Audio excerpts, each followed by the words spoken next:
H-Town, we are back, ladies and gentlemen. I'm your host, The Ultimate Fan, and you are on The Ultimate Fan Experience. And today, my guest is, you know it, Toro. Let's go, baby. All right, man. How you feel, man? You loving it? You loving it? Let's go.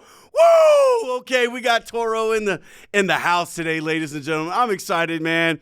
Toro, man, what do you think about being on the Ultimate Fan Experience, man? Yeah, that's what I'm talking about. Appreciate you coming on, man. You gave me some time, man. I know you were busy. You probably didn't get much sleep after that dub out there celebrating all night, right? Yes, sir. Yes, sir. Well, hey, let me ask you this first question real quick, man. We'll get this started, man, because I know you're eager to answer all my questions, right? All right. I appreciate it. All right. So, hey, what was your favorite thing about this first home game, man? This ain't working, dude. I mean, hand gesture. I don't speak sign language, man. Come on. Hey, brother, I can get this from here.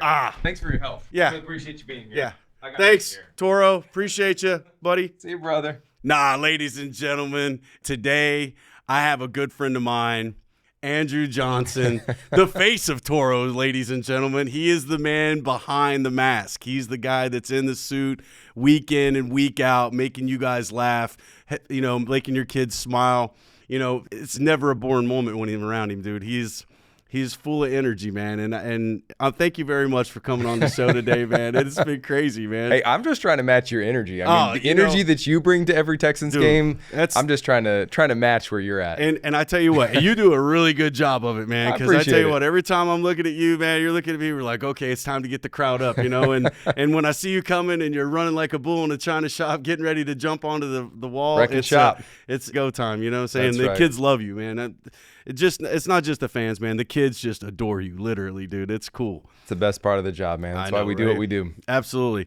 So, to get this started, man, I got some personal questions. I got a bunch of stuff here I want to ask you, but I got personal stuff, man.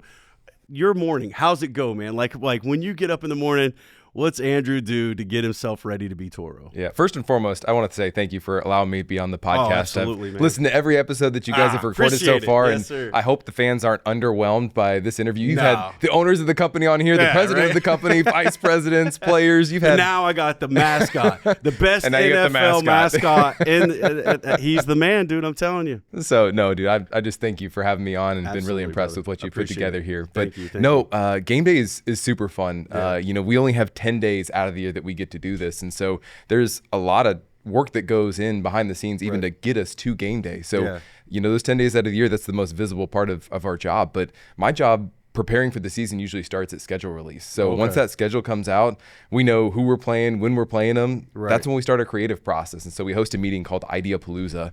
And so I try to bring in as many creative brains from all over the place into the same room together so we can collectively come up with some really fun ideas. So we're looking at that schedule. We're looking at, okay, this game's around Thanksgiving. Maybe we're playing the Chicago Bears. Is there something fun we can do around the city of Chicago, or do something with their mascot, or what can we do to come up with something creative it's going to make the fans laugh, or just create a really memorable experience at NRG Stadium. So it starts way back then, and then all sorts of different meetings and operations, and just trying to make sure that we have a good plan in place. So once we actually get to game day, the majority of the work's been done, and game day is just the fun part, right? Yeah. So most people don't realize I get to the stadium at 5:30 for a noon kickoff. Oh, wow. So it starts really early. The alarm goes off at like 4:30, 4:45. Driving into the stadium, there's not a whole lot of traffic, luckily, at that part of the day. But get in at 5:30. There's a couple of my staff guys that'll show up with me. We load up the locker room, make sure it's set and in position. We got all our props and everything ready down there. The rest of the staff shows up around 7:30, and we'll sit down and we'll have our game day meeting. And so we'll go over. We have a full itinerary for what the day looks like. So every minute of the day has a plan. So we talk through it, make sure everybody knows their roles and responsibilities. After that, we roll into on-field rehearsals. And so we rehearse everything you see on game day that's happening on the field. We rehearse those moments just to make sure that everybody knows what's going on. Because for one moment to happen in stadium, the audio guy needs to know what's going on, the video production team, the on-field game presentation team, my staff. There's a lot of people involved. You got a trainer. You got somebody that's like going around making sure you're where you need to be and stuff like that too. I mean, I know you guys are always talking on the mic. They're like, hey, you got to be over here kind of thing. I mean, so I know it's really hard for you, to to be moving around. But this is actually like your dream job, man. Because I mean, you grew up wanting to do this, right? Like this is not something that's just like, oh, you know what, I'm going to be a mascot. Like you've told me personally, like. You knew the Chiefs mascot. That's right. he was your mentor. You know, he was your guy that helped you become the mascot you are today, right? I mean, so you've had a lot of influences as far as that goes of like different mascots. So I would, as I probably said it already, but who's your favorite? Who's your favorite mascot? Oh man, that is a good question. I mean, there's a lot of really good guys out there, very talented guys that do this. In the National Football League, you know, obviously we're foes on Sundays, yes. and we want our team to win. But all those guys around the league are some of my really good friends, my best friends in this world. So I look at the Indianapolis Colts.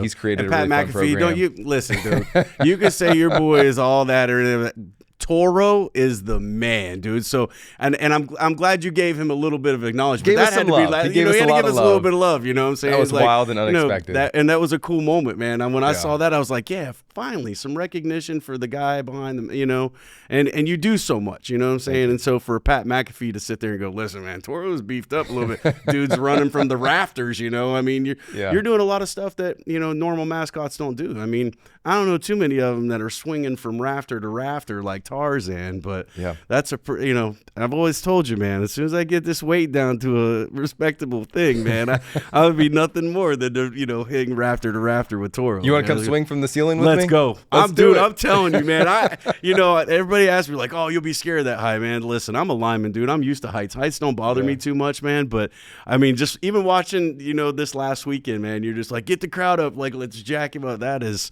man. And how high is that? I mean, into the rafters, from the ground to the rafters. How I was high just talking to the stunt crew, and when I tell this story, I think I exaggerate a little bit more and more every single time I tell it. So at one point, like it's 150, and then the next time I tell the story, it's 300 feet and 400 feet. But no, we were just talking about from the seats. We just did the reverse rappel from the seats to the catwalk is about 150 feet. Okay. But if we were to go from field to the roof, which we've done a stunt from the actual beams across the roof, that's about 300 feet. Wow. So it's a pretty good distance. Oh yeah, you know what I'm saying, and I know once you get up there too, it's kind of breathtaking in itself, to be in the moment up there and stuff. So we were just talking about the stunt today in a meeting, and the guys are like, "I heard you're afraid of heights." One of our new guys, like, I heard you're afraid of heights. I'm like, "Yeah, I'm afraid of heights," and I think it's good to have a healthy fear when you're up there. Yeah. You can't, because if you're too comfortable, that's when silly things start to happen. And like I said, dude, everything that you do, you're breaking new ground, man. You're doing new things, and you're keeping all these other guys on their toes, and they're sitting there going, man, I think it's time to retire, I'm not sure I want to rappel from the roof, kind of thing. So that's our goal every year. We want to take it up to the next level and try to find something new and different. And they're doing it. It's no secret. You can watch the Texans games for free at home on your couch. So my job and the job of our department is to find ways to make it appealing to want to come to our games. Like, what's the difference between sitting at home on the couch and coming into the stadium and watching it? It's the atmosphere. It's the energy. Right. And that's what we're trying to build. That's my job. And so it's the best part of my job is those 10 days out of the year where we get to do it. And I mean, I don't know if you guys have been to a game or whatever, and you get to ride out with Toro. I got that honor a few years ago, and it was a Thursday night football game, and it was, the stadium was dark, and we're in the tunnel, and you tap me on the shoulder like, here we go, kind of thing, and that is it's just a ball of energy just coming out there, and it's really cool. And now you got the mariachis, I mean, and the last intro. I will say, man, the bull snorting at the beginning and things like that, it was gives you chills. Oh man, dude, there's nothing like it. It was and when you can go when we go lights out in the stadium, when it's the noon kickoff, it's not like when you go to a Rockets game, they have the ability to go lights out anytime throughout the day. NRG, we got the big windows, we got the roof, and we don't have that luxury. Right. So when we get the opportunity to go lights out, and everybody had the flashing wristbands on, awesome. You get the spotlights, and I mean you're under the lights. It's a completely different atmosphere. And then with the roof open, dude, that was, in my 10 years, that was a highlight for sure. Let me ask you this, man. This is just straight off the cuff. What'd you think about the game, man? Because I tell you what a crazy game. I mean, it was like heart-wrenching, back and forth. I mean, the score was not what I wanted out of the chute of a home game. I mean, I would have liked to have seen the way the Saints did the Cowboys. I mean, that was fun. But what was your take on the game, man? Man, it's fun to watch, and in my 10 years with the team, this is season 10 for me. Yeah. You know, we've had some really good seasons. We've had some hard seasons, but I have never gone into a season with more confidence than I have this year. I mean, and not only are, you know, the players talented, but these guys off the field. I love each one of these guys. I love their personalities. I love how outspoken they are about their faith. And so I'm just really excited about the product that we have on and off the field right now. You know, and I'm glad that you said that, man, because it's something I really like too, is that, you know, the faith is pretty strong with a lot of these guys, man, and no more than with CJ. You know, I mean, I love how it doesn't matter who's interviewing him, and I know they've tried to cut him off before and stuff like that, but, you know, he gives all the praise. He does. He gives it all right to God, right at the beginning, before he talks about the game, before he's doing anything, he gives the praise to God, and that to me is that's really cool to see. Somebody finally put that to the forefront. So I mean, he's our leader. Absolutely. You know, he leads the team, and you can see how the rest of the team is a reflection of him. You know, and I think that a lot of what he's talking about and how he professes his faith is getting picked up by a lot of the other guys, and he's been a great influence on his teammates. I saw Tank in the hall the other day at the stadium wearing a shirt that says "Jesus loves you." I've heard other players talking about their faith as well, and so it's really fun to see how it's spoken. Not only CJ is, but now all of his teammates. Right. And so, I mean, let me ask you this: how much of the game do you get to watch, really? I mean, because I know you're on the move and you're always doing something, man. I know there's not a lot of time to watch the game, and I mean, most touchdowns, you're right there in the end zone anyway, especially if we're coming, because I can see him, like, if, you know, we pick something and we're running the other way, man, there goes Toro, I'll see him later kind of thing. So how much of the game do you actually get to watch? That's a good question. Not a whole lot, to be honest with you. And there's times throughout the game where I have no idea what the score is because we've been moving so much. We're really busy through pregame, and then I'll just give you a brief breakdown on what my game kind of looks like. So we've got our pregame show. So if it's a noon kickoff, we're usually in motion about 11:40-ish. Toro has a little intro on the field. Then we move into the tunnel. We come out with the cheerleaders back in the tunnel. Then we do the Ford Ride-Out experience that you were a part of last season or the season before that. 2 seasons ago. We lead the team out on the field, slap some high fives with the players as they come out. You got anthem. We do an H-Town chant. We're up on the wall with a big double stake sign, getting the fans pumped up at kickoff. The whole first quarter is kind of a way for me to kind of welcome the fans. And so I'll do a little loop around the field and just make sure people feel welcome, slap some high fives, and try and get in the end zone whenever the Texans are scoring. We normally have a skit or a stunt. Traditionally, that's at the first quarter break, the break in between the first and the second quarter. So throughout the first quarter, my staff's trying to make sure that that's all set and ready to go. Second quarter is when we'll do any of our in-stadium visits. And so we get to go visit the owner's box, the founder's suite. And so we'll go visit with Hannah, Cal, Mrs. McNair, and then any of their guests. And then we'll go hit a couple of their visits, whether they're seats or suites or whatever, go visit some VIPs throughout the stadium. While I'm doing that, we have our big inflatable Toro that's down on the sideline. So Toro's still bopping around out there. Third quarter, we'll do, sometimes we're involved in halftime, sometimes we're not.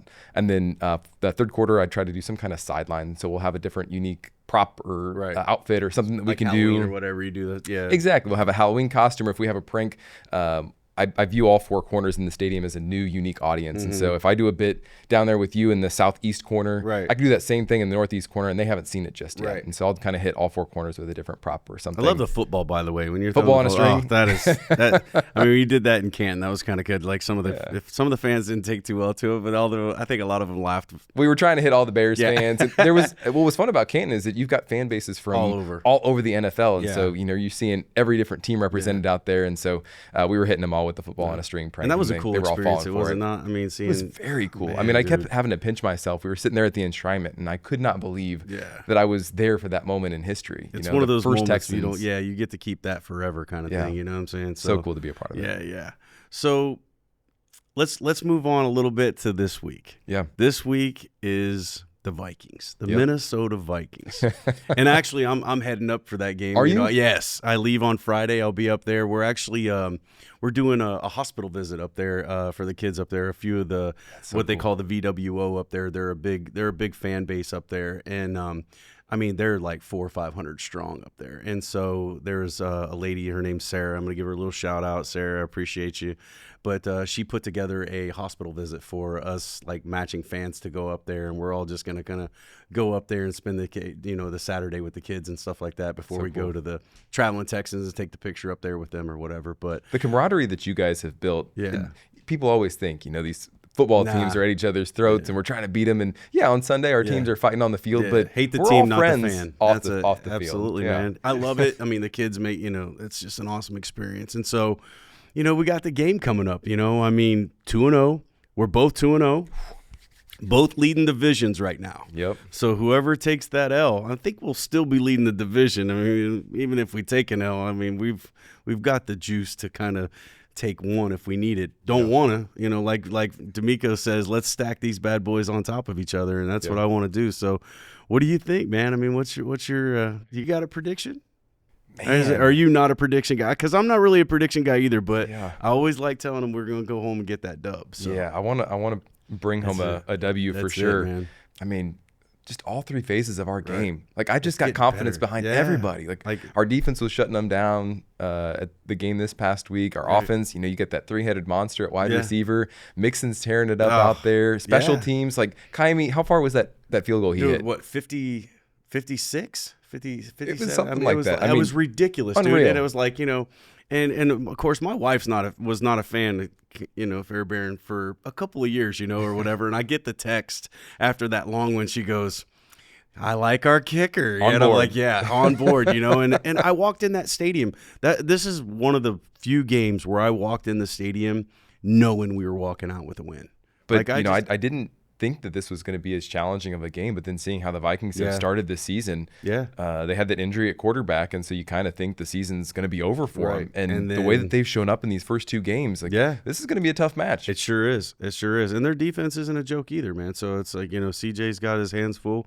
Our defense got our, I think it's going to be a good game. I think it's going to be another close one. Yeah. I hope the guys get the penalties under wraps, and I think they will, I mean, Let's just go in there and show them what the Texans really can do, right? Have you been to that stadium before? Yes. Actually, I went the year it opened up, the first year. And I don't know, have you been up there? I have. Those doors, those 90-foot doors, when they open up into the stadium, unreal.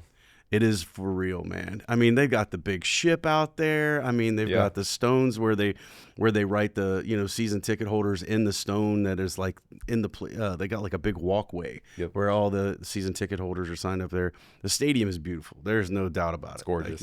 And I can't wait to go back. And it's going to be a cool game. So it's like, I don't think I have to worry about my paint run or anything like that. It's sweating too much. I'll be all right. I mean, it's not that bad. So. And they've got a very dedicated fan base. They do. The energy and the atmosphere in there is going to be electric. Yeah. I love the Skull chant that they do. Oh, yeah. And man, it's that big horn. Really cool. I mean, that horn is huge, dude. I don't think I've seen a horn that big before. I mean, you're right. Their atmosphere when that Skull chant is going. I know we're getting it with the Swarm chant. Absolutely. I mean, that Swarm chant was really going. By the way, fans, thank you for getting into that and getting behind that. That thing has been going like wildfire. They follow after you. Yeah, I mean, when you're up there yelling it's like, Swarm, let's go, man. Let's get up there, man. Let's get the crowd bumping, man. Let's, it ain't got to be a Skull chant. It ain't got to be at the beginning of the game. I like the fact that it's every third down. Mm-hmm. And let's don't give them another down. Be so loud that we're causing penalties and causing plays. So coolest thing about that is how that was generated from the fans. Yeah, that wasn't anything that we as an organization created. I mean, and that was something that was like voiced from the fans. When D'Amico had said Swarm, I was like, man, that's cool. Swarm around the ball. Mm-hmm. That's what he meant by it. And I'm like, yeah. And so third down, what do we want to do? Swarm around the ball. And I know I've gotten fans like, oh, well, we're not bees. And I'm like, you don't have to be bees. You know what I'm saying? Do you want to snort and stomp your foot every time because we're bulls? No. I mean, I just thought it was a good thing to put out there and just and get people behind it. And it's taken off. Like I said, this game won it. Yeah, they bought in this year. And so fans, keep doing it, man, because the players hear us. And I don't know if you saw Danielle Hunter, but when that last Swarm chant, like he was like jacking himself up, man. And it was like, yeah, he heard it. They heard it. The fans were loud, and that's what we need to be, man. I think that helps us get our wins. I really do. The energy and NRG is the way it needs to be, man. That's what it is. So I don't think we give ourselves enough credit. I think as the fans, we do have an impact on this game. An absolute impact, I mean, and don't get me wrong, man. I know people that got to work, and I know they got to leave and things like that. But, man, stay.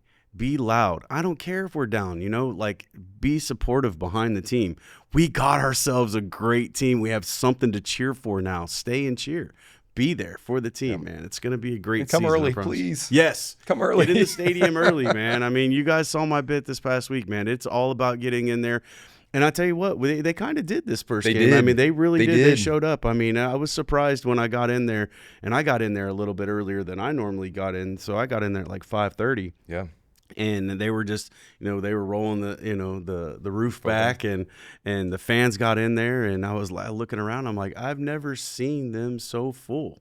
It was a really cool experience. And we want those players when they come out of that tunnel to see and feel Absolutely. the energy of a full building. So 100%. I know there's a fun atmosphere out there in that parking lot too. But Yeah. come on in, wrap it up, and get in the stadium early. And the deals are getting better. I mean, I was looking at some of the prices of some of the beers and things like that. I was like, man, the prices have gone down. They've changed up a little bit. So, I mean, and the food's just top notch. I mean, Cal and Hannah don't slip when that happens. You got guys like Chris Shepard that are cooking up some really cool food and things like that too. But you got the trail burger in there. But I know that lawn is ridiculous. Good luck getting one of those. You've got a few cool stories about some really interesting people that have been throughout the stadium, that come and they visit and they do things. What are some of those, man? What are those cool experiences that you've had, being Toro? The best part of this job is that there's no 2 days that are ever the same. Yeah. We're always out doing different things in the community. We got, games, and we're traveling all over the place, and you get to meet some really, really cool people, to your point. And so I guess the first one that comes to mind, George H.W. Bush and his wife Barbara were really good friends of the McNair family. President. And I'm a little kid from Missouri who thought I would never actually see a living president, let alone get the opportunity to shake hands with a living president. And so that was probably one of the coolest experiences I've had in my time with the Texans. You get to the elevators to go up to the Founders Suite, and you would see the Secret Service there, and so you knew that the Bushes were in the house. They pat down Toro. They wouldn't pat me down. We had a good relationship with them, so we'd go up the elevator and we'd get there, and you'd see them. They'd always be sitting in the same spot. So I'd always go over there and show them the respect and shake hands, and we'd always get a photo with them. And it's just a moment that I'll never forget, just getting the opportunity to see them and shake the hand of a living president. Right. It's a pretty neat experience. That's an experience, man, for sure. And I mean, that's unreal. I mean, you get to be right there with him, so that's a couple other stories. I mean, J.J. Watt, obviously was the face of the franchise for many years. And we had the opportunity to work very closely with JJ when Hurricane Harvey hit the city. And I think everybody knows the story about how impactful he was and the difference that he made here in the city when everyone was underwater, and he was able to raise a bunch of money and help with those relief efforts. On his way to a away game, that was like a crazy thing. He wasn't even in the city when that happened. They were all up in Dallas for a preseason game when the storm hit. And it was just, he was already on the phone, like before he even got back to the city, already arranging stuff, and JJ by far is like one of the coolest guys. For sure. I mean, just getting to be there and to get to see, we were just boots on the ground when we were out there, and getting to start to pass out some of these things that they had purchased for people to help them, the water and the food, and just getting people back on their feet, clothing. And we got to be there when they were distributing all of that, and just seeing the faces of the people that were impacted and the difference that he was making in their lives was really, really cool. He's got a heart of gold and did a lot of great things in the city on and off the field. I think about Simone Biles. Simone came into our family, the Texans family, very early on. Her family were season ticket holders forever, and she started coming around before she was Simone Biles. Like I think back in 2015, before the Olympics, we had her come out, and she got to be our home field advantage captain, come out of the tunnel, and we recognized her before anybody knew who Simone Biles was. And to see the growth that she has taken since that day, I mean, she's a big superstar, and she's still winning gold medals to today. Yeah, and even though her husband played for us a little bit, it was like when she came out, it was like I don't think he ever got that warm of a welcome coming out of the stands, anyways. But I got a question, man. You got to give me something on Cal. Cal's a quiet man, and you're probably around him more than anybody, man. And I mean, Hannah, she's always a firecracker coming on here, and have and Hannah, just so you know, this past weekend I did thank a Browns fan. There was one of them at the game, and I did thank a Browns fan this past weekend. So I mean, just they're so approachable. Yeah. So they had asked me that their kids were playing in a baseball tournament, and they asked me to come out for opening ceremonies of this baseball tournament. Yeah. So I flew out there and got to it was up in New York, in Cooperstown, New York. Okay. And so we're there, and Hannah had arranged everything, but I didn't know what time I was supposed to arrive, and so I texted her the night before, hey, just want to figure out what time I'm supposed to be in there in the morning. She says, hold on, I'm going to put you in a group chat. So we get in a group chat, and it's Hannah, Cal, and myself, and she said, hey, Cal's going to be your point of contact tomorrow, so call him when you arrive. Okay, no problem. So I get there, I call him, he's there to greet me at the door, walks me in, we're kind of talking over the agenda for today, and then he tells me he's going to be my assistant, my handler for this appearance. The owner of the Texans owner of the company. He was going to be handler. and I think he was wearing his dad hat and not the owner hat, of course, in that moment. But he was a good handler. Right. Like, he knew exactly what he was doing. There were some kids that were kind of giving me a little bit of a hard time, and he came up and asked him, hey, what are you doing? Right. And they're like, we're just talking to Toro. And he's like, Toro doesn't talk. What are you doing? Yeah. So he was able to kind of help there. People asking for photos with Toro, and then they realize who they're handing the phone to, and so they were asking for photos with Toro and Cal. That's awesome. So he was awesome, and really, really good. So Yeah. I told him, if this whole ownership thing doesn't work out, you always got a spot on our crew. Oh, yeah, right. But there's no worries there. There's no worries at all. But Cal you got a spot for him in the herd. I think Cal can do everything. He's out there flipping burgers at Cal's Cookout. I know, right? He can be a mascot handler. I think Cal can do just about anything. You know, Cal has taken a lot of this on himself. You know, I mean, when we had the leaks, you know, we talked a little bit about the leaks of the uniforms and trying to keep stuff quiet, and, you know, the new logos and things like that. And I was like, you know, he took the bull by the horn, no pun intended, but, you know, he took it by the horn, and he basically, he led everybody to a new era of football. I mean, that's what I think it is, man. I mean, going out and getting like D'Amico Ryans, and then you get guys like CJ and Will in the same draft. I mean, you were there. Man, dude, that place, Number that 2, Miller, number 3. Miller Lite Stadium was blown up, wild. dude. It was, nobody expected it, and it was one of those things. And like I said, you know, every time I see Cal, you know, he's shaking hands. You know, he's just a genuine dude. Very down to earth. Yeah. Cal and Hannah are in the office every day. I see them. They know everybody's names in the office. They know what they do. They're there, and they're very complimentary. Like, hey, I saw you at the game yesterday. That stunt was awesome. They know what we're doing, and they're invested. Yeah. So it's really cool. And the cool thing, I mean, dude, you're still young, dude. We got Toro. We got this Toro around for a while, man. You know, I mean, actually, it was funny. I'll never forget the first night that I met you. Funny story. It was at a Skeeters game, and you'd come with Jeff, and you're like, hey, I'm going to introduce you to the new Toro. And you walked up to me, and you're like, hey, Jeff's like, here you go. This is the new Toro. And I was like, I don't remember that. Really? No. Oh my gosh, dude. That was like one of the, I'll never forget. It was like, he's like, hey, he goes, I'm retiring or whatever. And he goes, this is the new Toro coming in. And I'm like, wow, you know, and it was a cool moment, because it's like the new guy coming in, and then, you know, I'm pretty sure he said, you know, oh, this is ultimate kind of thing, you know, and and it was a cool experience for me to, like, and now, you know, I've known you for years now, you know, like I said, you've been doing this for 10 seasons, and, you know, we've gotten rapport to each other and things, and every time I see you, you know, handshake. you know, you got our own handshake, you know, I've been watching your daughter grow up, which is adorable, by the way. I mean, goodness gracious, man. And, you know, now the new one, you know, like, you know, I mean, man, dude, it's cool. It's because I'm getting to see you grow as Toro and stuff, and eventually, man, Hall of Fame Toro, man, for sure, man. That's the goal. That's the goal. Right? There is a mascot Hall of Fame. A lot of people don't know that. There is, but yeah, there's a mascot Hall of Fame, and so we're hoping that at some point, you're in there. Get inducted, and we can celebrate. You're not gonna have now. Let me ask you this: do you have to wait like 5 years like a player, or can they? You retire and they're like, okay, we're putting Toro in. That's the unique thing about the Mascot Hall of Fame. So they induct the character and not the performer. Right. So there's no waiting period or anything. Okay. Toro's eligible. I think the character has to have been around for 10 years in order to be eligible for it. All right. We came very close 2 years ago, to getting inducted.